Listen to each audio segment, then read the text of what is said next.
buat anak kelas 4, apa kabar? Semoga masih dalam keadaan sehat, juga tetap semangat ya dalam belajar walaupun masih di rumah. Nah, hari ini kita lanjut lagi nih pelajaran IPA kita ya.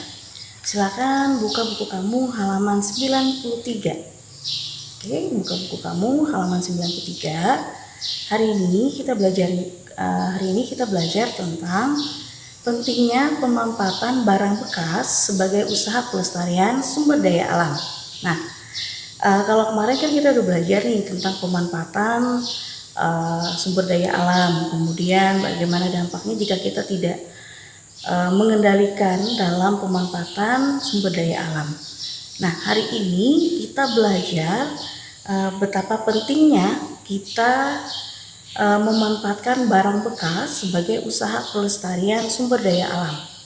Kenapa hal ini diangkat? Karena mengingat sumber daya alam kita juga semakin hari juga semakin berkurang ya, dan lingkungan kita pun berdampak sekali akan adanya kegiatan-kegiatan yang kita perbuat, itu dampaknya juga akan mempengaruhi lingkungan. Nah, seperti yang kita ketahui ya, kita dalam memenuhi kebutuhan kita jelas kita memerlukan yang namanya barang ya.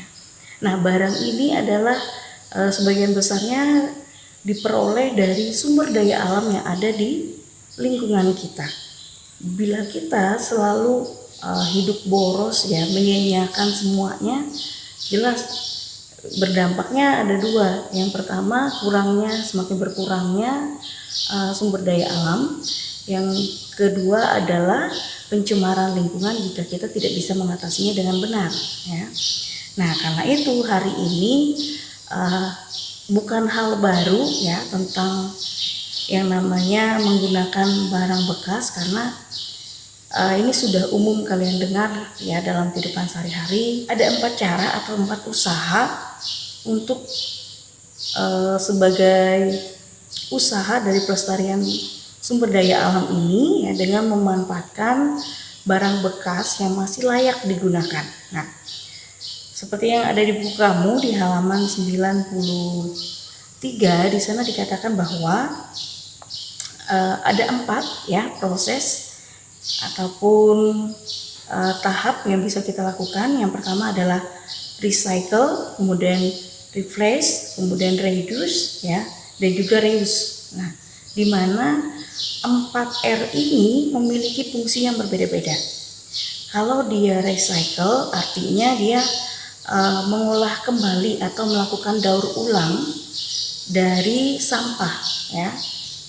Mengolah kembali atau daur ulang dari sampah yang ada. Contohnya kita bisa manfaatkan adalah sampah-sampah organik.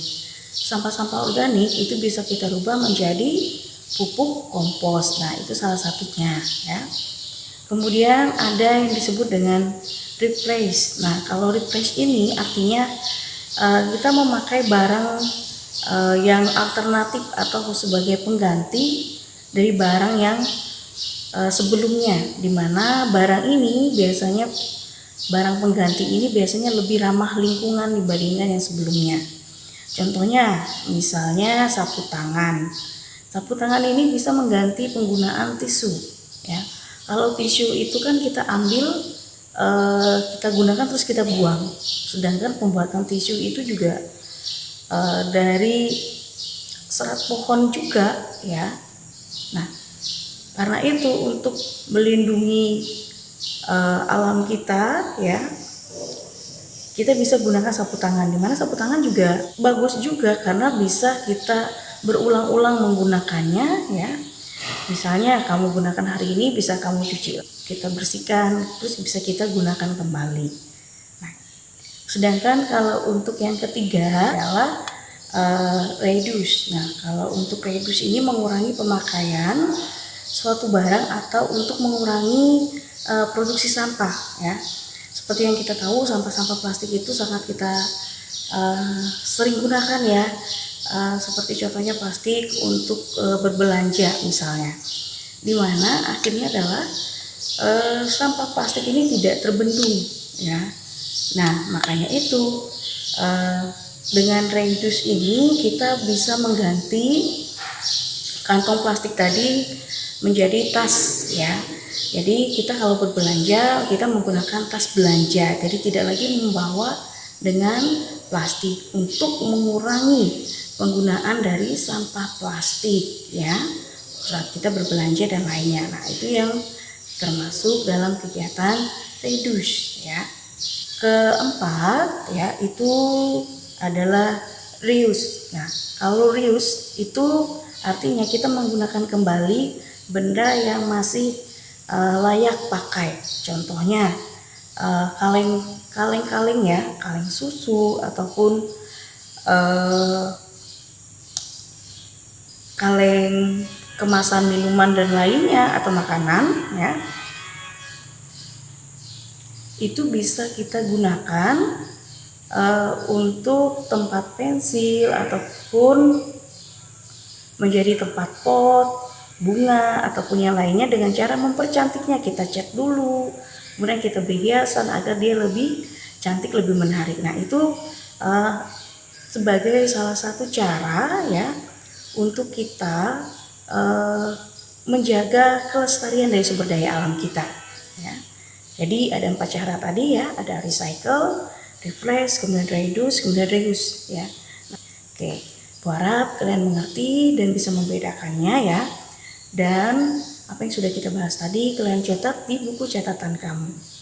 Nah, untuk latihan kamu silahkan kamu kerjakan di halaman 94 itu ada sebuah peta pikiran ya dari pengelolaan benda barang bekas ya.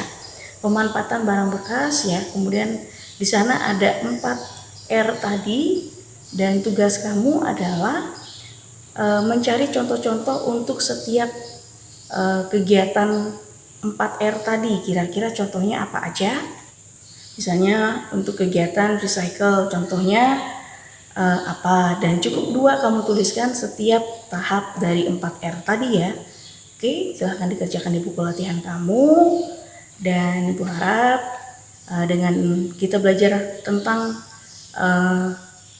4R ini mampu membuat kita menjadi cinta akan lingkungan kita biar sumber daya alam kita tetap terjaga. Oke, sampai di sini dulu pertemuan kita hari ini. Tetap sehat, tetap semangat, selalu menjalankan protokol kesehatan ya dengan cara menggunakan masker, cuci tangan dan juga jaga jarak dengan orang di sekitar kita. Sampai di sini dan sampai jumpa.